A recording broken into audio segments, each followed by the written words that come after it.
नमस्कार प्यारे बच्चों। आज जैसा कि आप सब जानते हैं, आज महर्षि वाल्मीकि जयंती है और वाल्मीकि जी का जन्म गंगा नदी के किनारे एक ऋषि थे प्रचेतस, उनके घर में उनका जन्म हुआ।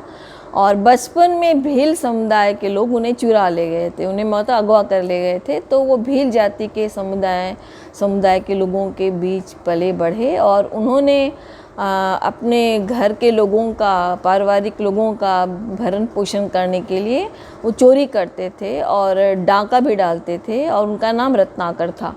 और वो राह में चलते लोगों को मतलब चोरी करके उनका मर्डर कर देते थे, मार डालते थे। तो लोग उनसे काफ़ी भयभीत रहते थे। तो वहाँ के राजा ने कहा था कि जंगल में कोई भी अकेला ना जाए। लेकिन एक बार क्या हुआ कि नारद जी उस जंगल से गुजर रहे थे, तो उनको देखा, उन्होंने रत्नाकर नामक के डाकू ने उन्हें देखा। तो वो आए और उनको डराने धमकाने लगे। तो नारद जी ने कहा कि मैं तो बिल्कुल निर्भय हूँ, मैं तो नहीं डरता हूँ, तुम तो डरते हो, इसीलिए जंगल में छुप के रहते हो। तो उन्होंने कहा कि मैं अपने परिवार का भरण पोषण करने के लिए मैं चोरी करता हूँ, डाका डालता हूँ। तो नारद जी ने कहा, क्या ये तुम्हारे परिवार के लोग क्या तुम्हारे इस पाप को के भागीदारी होंगे? क्योंकि जो पाप करता है उसको तो दंड मिलता ही है। तो उन्होंने कहा, रत्नाकर डाकू ने कहा कि क्यों नहीं, जब मैं उनको खाना पीना दे रहा हूँ तो वो तो मेरे कर्म में पाप के भागी तो होंगे ही होंगे। तो नारद जी ने कहा ठीक है, घर जाके पूछ के आओ। तो उन्होंने क्या किया, रत्नाकर ने क्या किया कि नारद जी को वहीं पर पेड़ पर बांध कर अपने घर चले गए और परिवार में पूछा, अपनी पत्नी से पूछा कि जो मैं काम करता हूँ, मर्डर करता हूँ, डाका डालता हूँ, लोगों को मारता हूँ, तो क्या तुम मेरे पाप में भागी होगी? तो उसने कहा, आप मेरे पति हैं, मैं आपके सुख दुख में तो साथ दूंगी, लेकिन पाप क्या भागी मैं नहीं, मतलब मैं आपके पाप की भागीदार नहीं होंगी। तो उनको एक झटका सा लगा। उन्होंने पिताजी से ही पूछा तो उन्होंने भी कहा, हाँ मैं आपके पाप का भागी तो नहीं हूँगा, क्योंकि तुम ये गलत काम कर, इसका पाप का भाग तो तुम्हें ही भोगना पड़ेगा। तो फिर वो बहुत मतलब निराश हो गए जो रत्नाकर डाकू थे। तो फिर जंगल में गए और उन्होंने क्या किया कि नारद जी को खोला और बहुत ही दुखी थे। तो उन्होंने उनसे कहा, मैं क्या करूं? तो नारद जी ने उन्हें राम नाम जपने को कहा। और वो डाकू थे तो वो राम नाम जप ही नहीं पाते थे, मरा मरा जपते थे, मरा मरा मरा मरा करके। तो उन बाद में नारद जी चले गए तो वो मरा मरा मरा मरा मरा मरा जपते जपते इतने लीन हो गए कि दीमकों ने उनके शरीर पर पूरा घर बना लिया, बामी बना ली उनके घर को। तो जब वो मतलब समाधि से, उनकी समाधि लग गई थी, जब वो समाधि से निकले तो टूटा घर उनका बामियों का। तो बाद में क्योंकि दीमकों ने उनके शरीर को अपना घर बना लिया, चारों तरफ से उनको एकदम घेर लिया था, तो इसीलिए वो जो दीमक हैं उनको वाल्मीकि कहते हैं, इसीलिए उनका नाम वाल्मीकि पड़ा। तो बाद में क्या हुआ कि एक बार वो गंगा नदी के तट पर बैठे थे तो उन्होंने एक पेड़ के ऊपर देखा, एक मादा क्रौच और एक नर क्रौच, एक पक्षी होता है, वो दोनों बड़े प्रेम से बैठे थे डाल पर।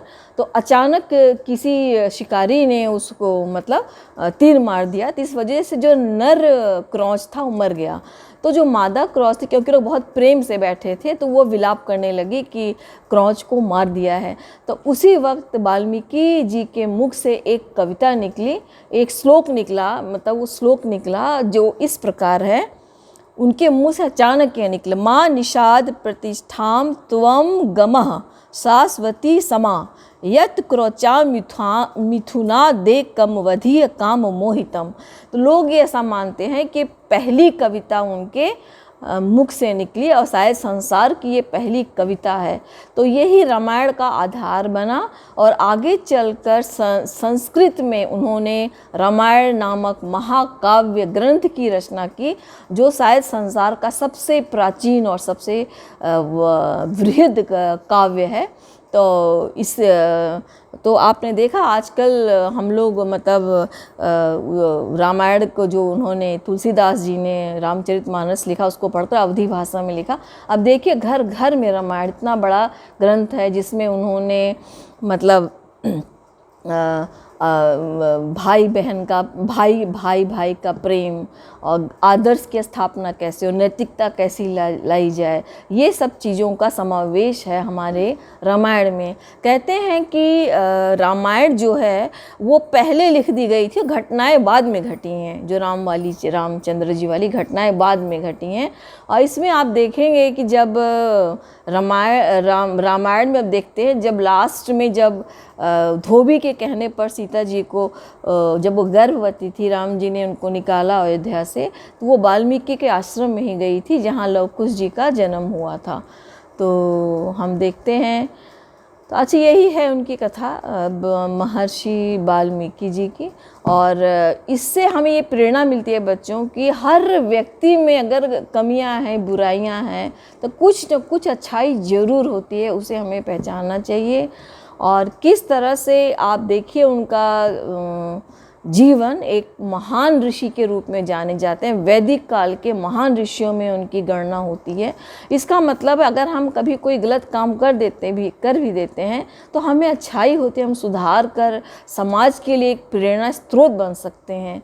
तो हमको उनके जीवन से आज महर्षि वाल्मीकि जयंती के जीवन, महर्षि वाल्मीकि के जीवन से हमें प्रेरणा लेनी चाहिए कि हम में से कोई भी अपने कर्मों से, अपने विचारों से एक महान व्यक्ति बन सकता है।